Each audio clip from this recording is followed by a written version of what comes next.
Mapagpalang gabi pong muli mga kapatid at welcome pong muli sa ating midweek fellowship. Tara na po at tayo ay makinig sa mga spiritual na awitin na inihanda po ng Anointing Band. Muli po sa Panginoon po ang pinakamataas na papuri at Thank you pasasalamat. for your goodness. We come to worship you today, O Lord. Come on, church. Let us clap our hands. Let's rejoice the Lord. Let's worship Him in spirit and in truth. Hallelujah. Come on, let's declare His goodness and His love. Set free in your love. Wash me by your blood. So faithful, so true. My desire, more of you. Take me by your light. Christ in me is Jesus. I'm alive. So faithful,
name above all names, Lord. Hallelujah. Glory, glory to your name, Lord. Thank you for your presence, Lord. Thank you for your goodness. We thank you for your grace, for your faithfulness. Lord, you are worthy for all the praises. You are worthy. Power and blessing belongs to you, Lord. To you alone, Jesus. Hallelujah. Hallelujah, hallelujah. Hallelujah. We just want to thank you, Lord, for everything you've done in our lives, Panginoon. Salamat, O Diyos, sa patuloy, Panginoon, na pag-iingat mo, sa bawat araw ginagawa mo ng puno ng pag-asa, sa bawat pangako, Lord, na iyong pinapaalala sa amin na hindi kami mag-isa sa buhay na to, sa bawat hakbang ng buhay namin na hindi mo kami pinapabayaan. Lord, we are truly grateful sa buhay namin ngayon, Lord. Without you, Lord, wala kami sa oras ito na nagpupurit, nagpapasalamat sa iyo. You're always giving us reason, Lord, to rejoice, to worship you, Lord, despite sa mga nangyayari, pagsubok, Panginoon, ng karamdaman. Lord, lagi kaming may dahilan para magpasalamat sa iyo. And we just want to thank you for every blessing, Lord. Hindi man namin ito nakikita, Lord. We just want to thank you, Jesus, from our hearts, Lord. Hear our hearts, Lord. Buong puso kami nagpapasalamat sa nagdaang taon, nagdaang panahon, Lord, na nanatili kang tapat at hindi ka nagbabago sa buhay namin. And Lord, we just want to magnify your name, O Lord. Dinggin mo, Panginoon, ang aming pusong nagpapasalamat because we believe, Lord, you deserve all the blessing. You deserve all the honor. Ikaw ang lahat ng dahilan. Our lives is because of your grace. And it's all about you, Jesus. Hallelujah, hallelujah, hallelujah, Lord, hallelujah. Thank you, Lord. Hallelujah. Now, brothers and sisters, let us remember today His goodness, His faithfulness. Alalahanin natin ang lahat ng ginawa ng Panginoon sa buhay natin, sa bawat hakbang, sa bawat pagpapala, bawat himala, na siya ang dahilan. Hallelujah. Alalahanin natin ito at sama-sama nating pagpasalamat sa Panginoon na hindi siya nagkukulang, higit pa sa sapat ang tinatanggap namin. Panginoon, patuloy nga kami aawit, itataas namin ang aming mga kamay, ang aming buhay, ang aming ang boses, ang aming puso, Lord. Nigin mo ang aming pagpupuri, tanging lamang sa iyo. Hallelujah. Come on, church, from our hearts, let's surrender everything to God. Let's give thanks to Him alone. Praise Him in spirit and in truth. Praise His name, O Lord. Let's lift His name on high to the King of Kings and Lord of Lords, our Lord and Savior, Jesus. Hallelujah.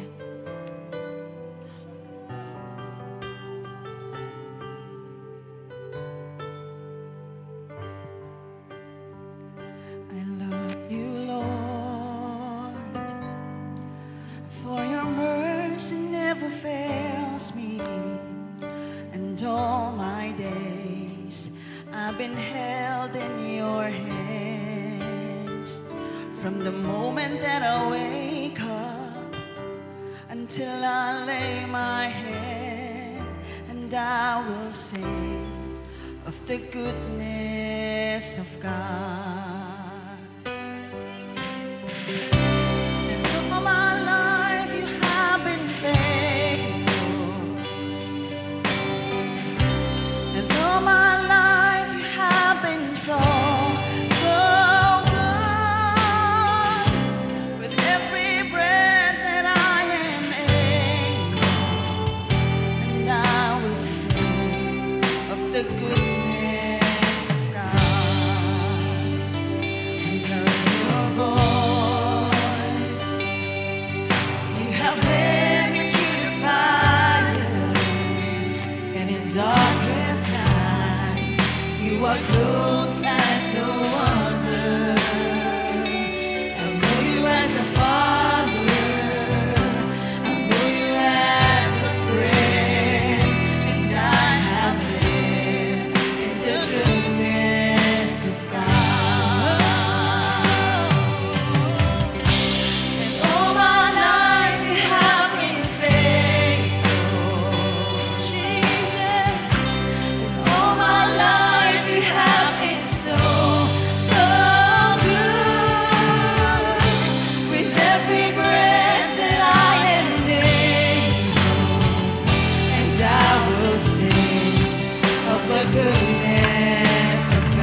And if the cross brings transformation, I'll be crucified with you.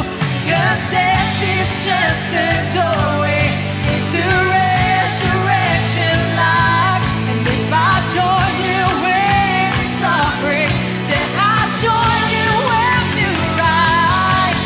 When you return in glory with all the angels and the saints, my heart will still be singing, my soul will be the same.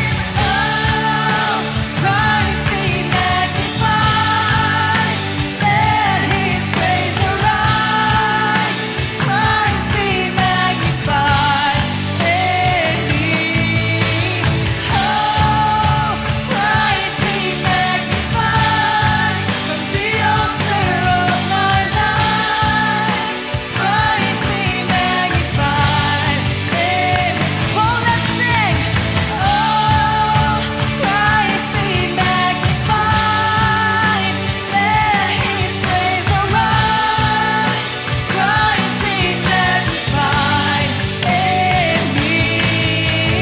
Oh, Christ be magnified from the altar of my life. Christ be magnified in me.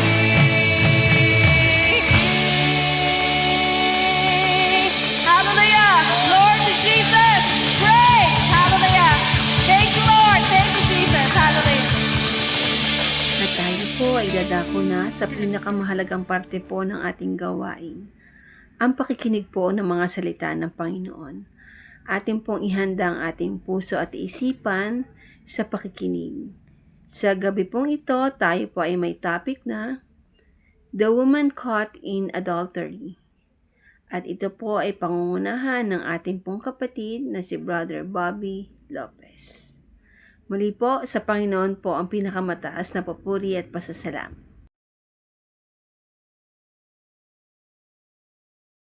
Sa mapagpalang gabi po sa ating lahat, sa pagsisimula ng ating pag-aaral, tayo humingi ng gabay sa Espiritu ng Diyos. Ama naming Diyos, salamat po sa buhay na iyong kaloob at sa pagkakataon na makapag-aral kami ng iyong mga salita.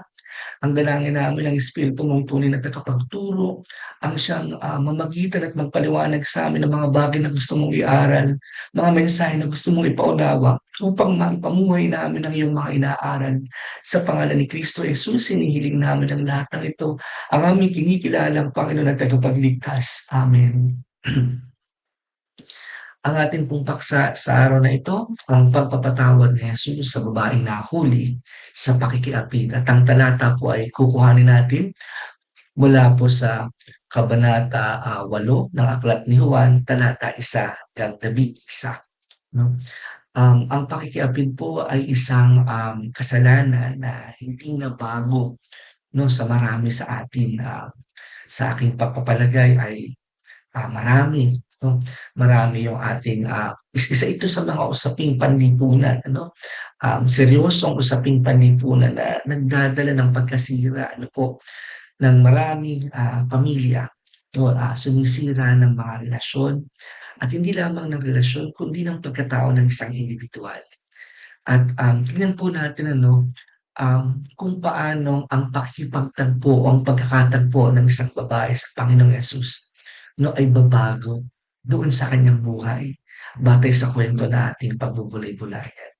So ang ating pong gagawing pagbubulay ay patalata, no, upang higit nating maunawaan yung mga bagay na nais ituro sa atin ng Panginoon.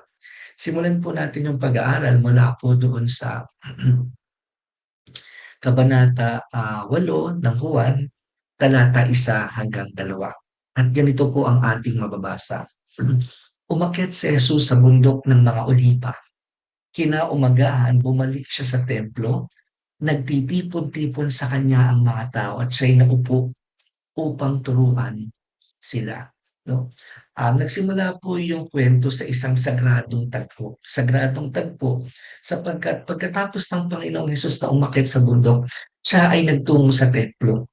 At ang layunin po niya ng pagtungo niya sa templo ay upang magturo. No? Magturo ng salita ng Diyos sa mga tao na naroroon. no? Alam po natin na ang templo ay isang, sagradong lugar, no? Alam natin na ito ay tinatahanan ng Diyos, no?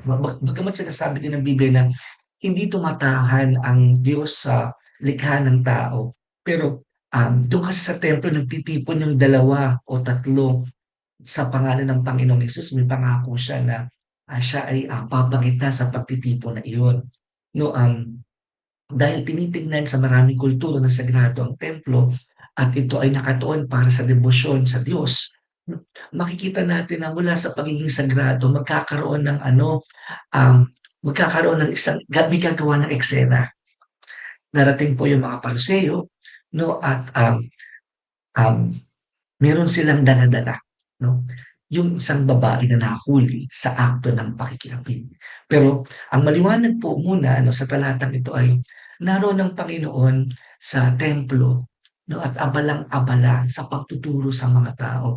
So, it is really in the heart of Jesus, no, to advance the kingdom of God, to share the kingdom of God to His people.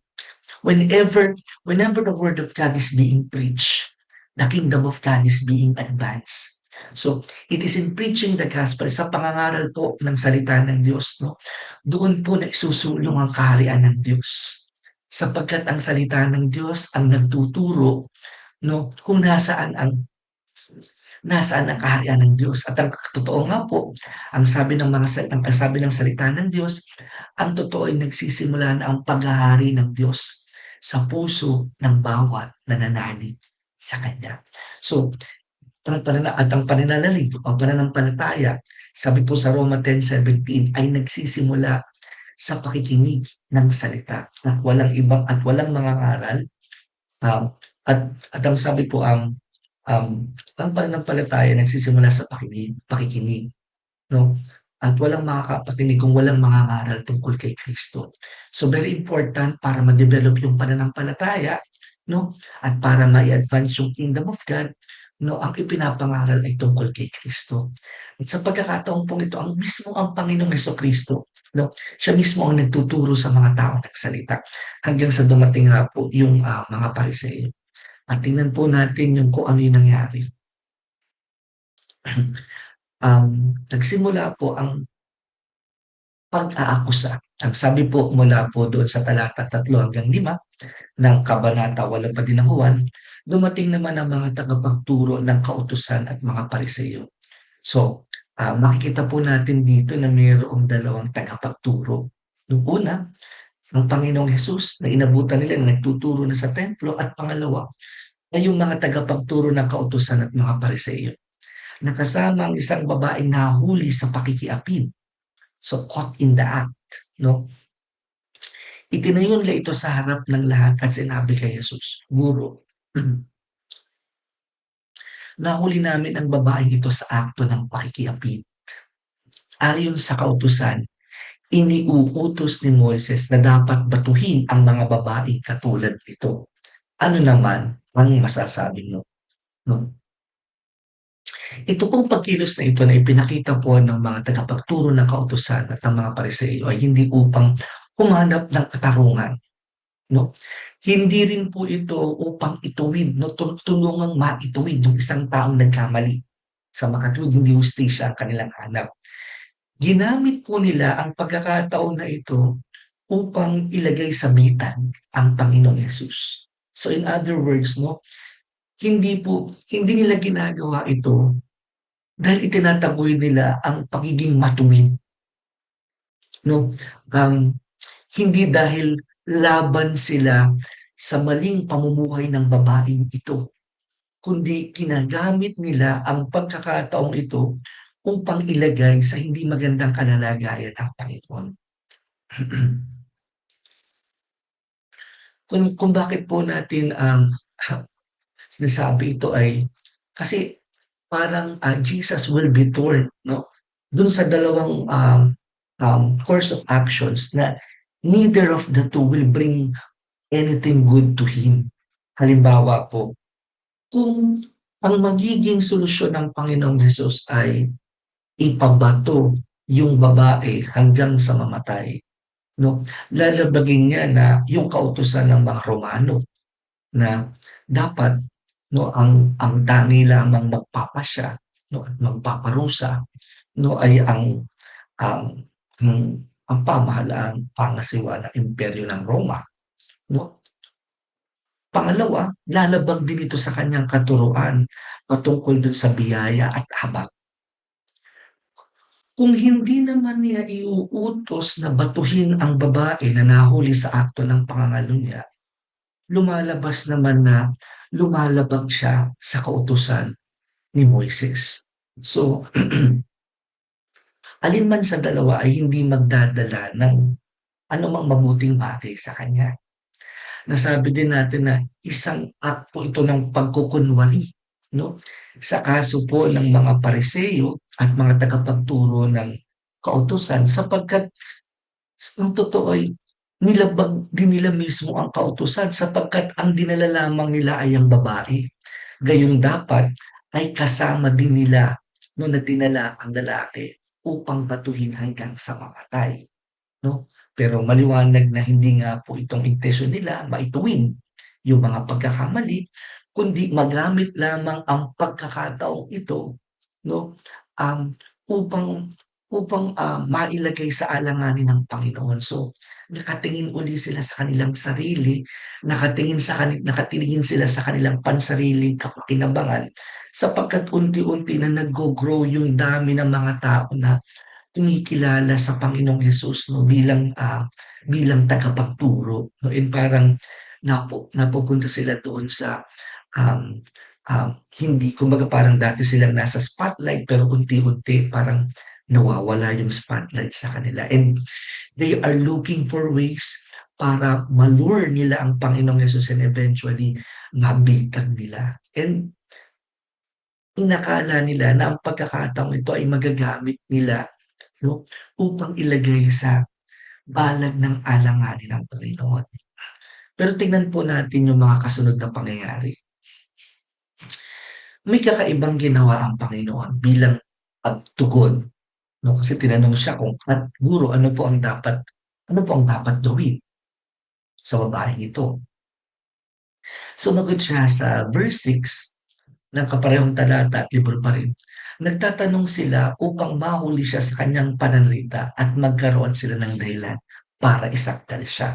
Pero ang naging tugon ng Panginoon, ngunit yumuko si Jesus at nagsulat sa lupa sa pamamagitan ng kanyang daliri. Sa halip na sumagot agad ang Panginoon, yumuko ang Panginoong Jesus. No? Um, May dalawang maaaring silipin, maaaring makita natin ito na dalawang mayroong dalawang dahilan. Maaari 'no, hindi ko sinasabing ito yung direktang sinasabi ng Bible because the Bible is silent about this 'no. Ito na yung personal nating pagtatantya 'no, pagtatasa na maaari 'no, bagamat hindi ko sinasabi na hindi nga 'no, nililinaw natin na tahimik na yung Bible about this 'no.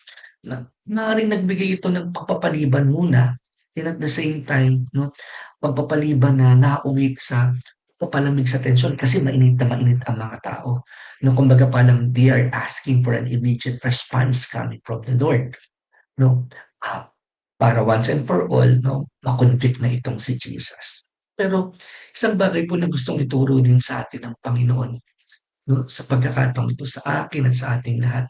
Sometimes, um, when we are, encountering or facing situation like this, sometimes we need to take a pause before we do anything, before we say anything. Kasi kung ano man po yung ginawa at sinabi na natin in the middle or in the height 'no, the tension 'no, this is something na hindi na po natin puwedeng bawiin. And very often 'no, when we are making decisions 'no, at kumikibo agad tayo o kumikilos agad tayo in the middle of tensions, nagiging emotional tayo to the extent na nagiging irrational 'no, yung ating pagkilos sapagkat udyok lamang ito ng ating nararamdaman. Isang bagay na itinuro sa atin ng Panginoon 'no, um, hindi muna agad siya kumibo 'no. Ito yung bagay na sabi nga, kumalma muna doon nagpakalma dun sa sitwasyon. no? Pangalawa, inilipat nito yung atensyon mula dun sa akusasyon, dun sa babae, tungo sa Panginoon. Sinagulat silang lahat, eh. Bakit ang naging kumbaga mula doon sa babae na nahuli sa akto ng pangangalan niya, napunta lahat yung kanilang pansin at tuon kay Jesus. Because what Jesus did, no, parang, kumilos siya ng hiwalay sa kanilang inaasahan. No? Yumuko ang Panginoon at nagsulat sa lupa. So, napunta yung lahat ng atensyon nila kay Kristo. Walang sinasabi yung Bible kung ano yung sinulat ng Panginoon. Pero may ilang pag-aahaka-haka na maaaring ang isinulat ng Panginoon ay yung kasalanan ng bawat isang tao na naroroon. So may ganung pagpapalagay yung ilang mga Bible scholar na yung isinulat ni Jesus ay patungkol dun sa kasalanan ng bawat isa. Sa pagpapatuloy, no, mababasa natin sa John 8:7-8, nang hindi sila tumigil sa pagtatanong, tumuwid siya at sinabi sa kanila, ang sino man sa inyo na walang kasalanan ay siya unang bumato sa kanya. Yumuko siyang muli at nagsulat sa lupa. Jesus changed the entire game plan. Nagbago ang lahat.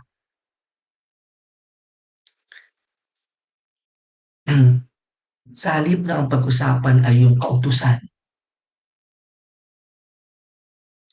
ang ginawang issue ng Panginoong Yesus ay ang moralidad. Sa isang pangungusap, kung sino man sa inyong walang kasalanan, mauna siyang bumato. Ipinasa niya uli ang responsibilidad sa mga nag-aakusa. And since no one, no, not even those people who are pointing their finger to that lady, but none of them is unblemished. Kung meron pong isa na walang kasalanan, that will only be Jesus. And He will only be Jesus forever. But you know, the world is so cruel. Sometimes you will receive those false accusations, or if not false accusations at all, halimbawa nagkamali ka na, no, una mong maririnig yun doon sa mga taong hindi mong iniisip na maaaring humusga.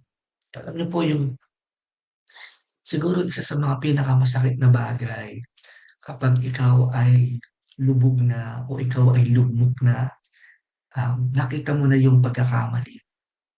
Na parang alam mo na yung pagkakamali mo but other people are still, parang parang ano yung parang sugat po ano na parang, may nana na pero ang ginagawa nila parang,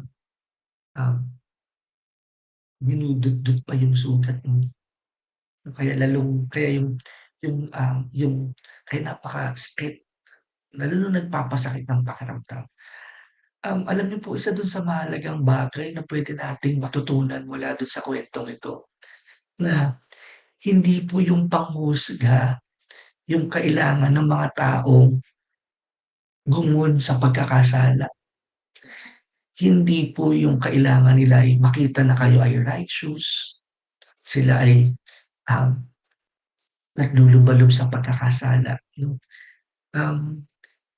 Hindi po yung kabanalan niyo yung gustong makita, no? I would like to believe na those people who are suffering who remain to be in bondage of sin, hindi yung kabanalan ang gusto nilang makita sa inyo. Kundi ang gustong makita ng mga tao na nasa ganitong sitwasyon at pagkakataon ng buhay ay yung pag-ibig na well, some people are doing this because they think they are all alone in their battle, no? That nobody cares to them, that nobody appreciates them, and worse, nobody loves them. And ito yung mga pamamaraan nila para takasan yung isang realidad na those are the things that they are after for. Ito yung mga bagay na wala sila, kaya hinahanap nila ito sa ibang bagay.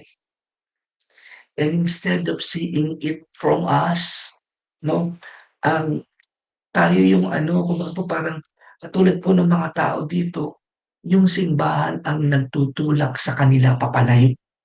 I mean, not the church, but yung ibang mga church leaders katulad po nung binabanggit dito yung mga Pariseo at tagapangaral. Kasi hindi po ang gusto nila magbago yung babae. Ang gusto po nila ay ipapatay yung babae to end her life. And and look at this, ano, they have their own vested interests. They are just using the case of that woman just to make sure that Jesus will fail or Jesus will fall on their trap. Ibig sabihin po, ginamit lang nila na kasangkapan ang babaeng ito para mabigyang daan yung kanilang masamang hangarit sa Panginoon. So, makikita po natin na number one, they are not at all interested to the welfare of these women. They don't care for these women. They don't love these women. No? And for them, yung babaeng ito ay gamit lamang ang tingin nila. No? Kaya nga po, parang napakadaling itapon sa kanila sapagkat naiiba ito sa kanila.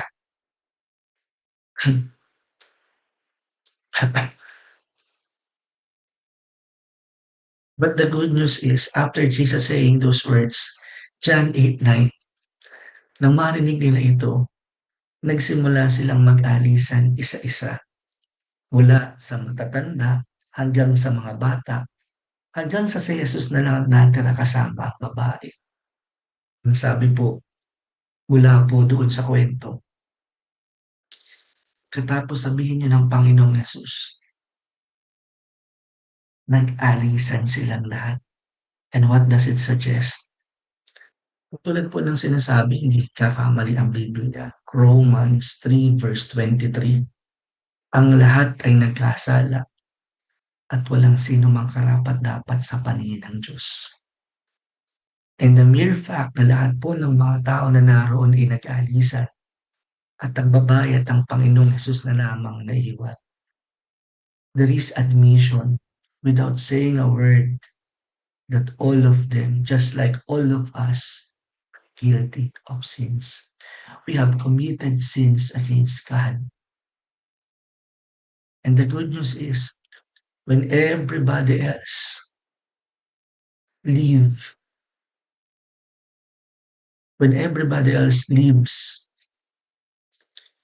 Jesus stayed with the woman who was caught in the act of adultery. Nung lahat ay umalis na, kasi wala din naman sa kanila yung pwedeng magligtas dun sa babae. Wala din naman sa kanila talaga yung totoong makakatulong dun sa babae. Merong isang nanatili sa kanya. And that was a very good opportunity for that woman.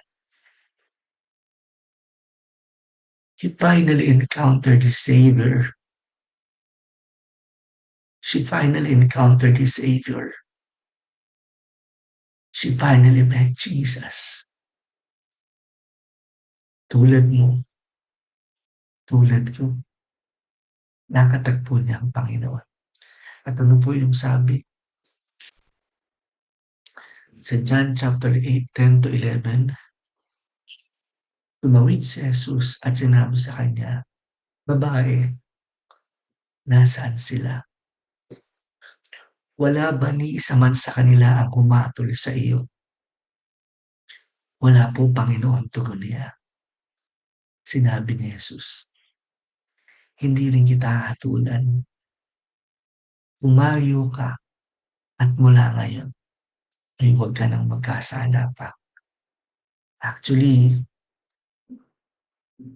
ito po yung pinakabuot ng pag-aaral natin ngayong gabi. When Jesus looked at the lady, nung tumingin ang Panginoong Jesus sa babaeng ito, simple lang ang sinabi ng Panginoong Jesus. Nasaan sila? Wala ba ni isa man sa kanila ang humatol sa iyo? Alam alam ko po, mula pa sa simula, it was all in the mind of Jesus. Kasi minsan dumarating tayo sa panahon na pakiramdam natin, um, sobrang dami nung pagkakamali natin, parang there's no way for us parang makaalis pa doon. Parang iniisip natin na hindi na tayo mapapatawad ng Diyos, na parang tayo lang yung nandun sa tayo lang yung nandun sa gano'ng abang sitwasyon. Pero sa pagkakataong ito, ipinakita po ng Panginoong Hesus na maaaring siya, ang kaibahan lang niya, nahuli siya sa akto ng pakikiapid. Pero katulad niya, iba-iba lang din yung kwento ng buhay ng bawat tao. Ang bawat tao, may iba-ibang pagkukulang, may iba't ibang anyo ng pagkakamali, may iba't ibang anyo ng pagkakasala. Ano man yung pagkakamali at pagkakasala, kasalanan yun. And because of that, sabi sa Romans 6:23, ang kabayaran ng kasalanan ay kamatayan. At dahil sa kasalanan, hindi tayo nagiging karapat-dapat sa Diyos. At dahil sa kasalanan, napapahiwalay tayo sa Diyos. At dahil sa kasalanan, hindi natin nararanasan yung pag-ibig na sana ay para sa atin na matagal nang ibinigay ng Diyos sa pamamagitan ni Jesus. Ang sabi niya, wala po, sabi ni Jesus, hindi rin kita hahatulan. Sapagkat ang sabi ng Panginoong Jesus sa John chapter 3 verse 17, hindi ako pumarito upang kayo hatulan. Pumunta ako rito upang kayo iligtas. I firmly believe that it is the same reason why Jesus came on that place, on the temple on that day. It is for this lady to be saved. Hindi po ito isang pagkakataon, hindi po ito tadhana. No, it was all orchestrated by the Lord that on that day He will meet this lady and this lady will be saved through her faith on Him. Pero gusto lamang din po tayong paalalahanan ng Panginoong Hesus. Bagamat sagana ang habag ng Diyos, bagamat kayang patawarin tayo ng Diyos, anuman yung ating pagkakasala, liban sa pamumusong sa banal na Espiritu. So, sabi ng Panginoon sa babaeng ito, hindi kita hatlulan, humayo ka at mula ngayon ay huwag ka nang magkasala pa. That is grace. Pero kasi po ang pagtanggap sa Panginoong Hesus, ang pagtanggap ng biyaya ng Diyos, brings transformation. It is transformative. Having an encounter with the Lord brings transformation to the life of those people who has this opportunity, no, to meet and encounter the Lord. Nababago po yung buhay ng bawat taong nakakatagpo sa Panginoong Hesus. Ang biyaya ng Panginoong Hesus ang bumabago ng kanilang buhay. Kaya nagpapaalala ang Panginoong Hesus. Hindi rin kita hatulan, pero parang sinasabi niya, pero huwag ka nang mabuhay pa sa pagkakasala. Iwanan mo na ang dati mong buhay. At yakapin mo ang isang bagong buhay na ipinagkakaloob sa iyo. Isang buhay na punong-puno ng kagandahan ko. Nawa po, sa maiksing pag-aaral natin ng kanyang mga salita ngayong gabi, tuloy nating maalala kung gaano kalaki ang pag-ibig ng Diyos, kung gaano ang makapangyarihan, biyaya ng pagpapatawad ni Kristo at ang kakayanan nito na bumago ng buhay.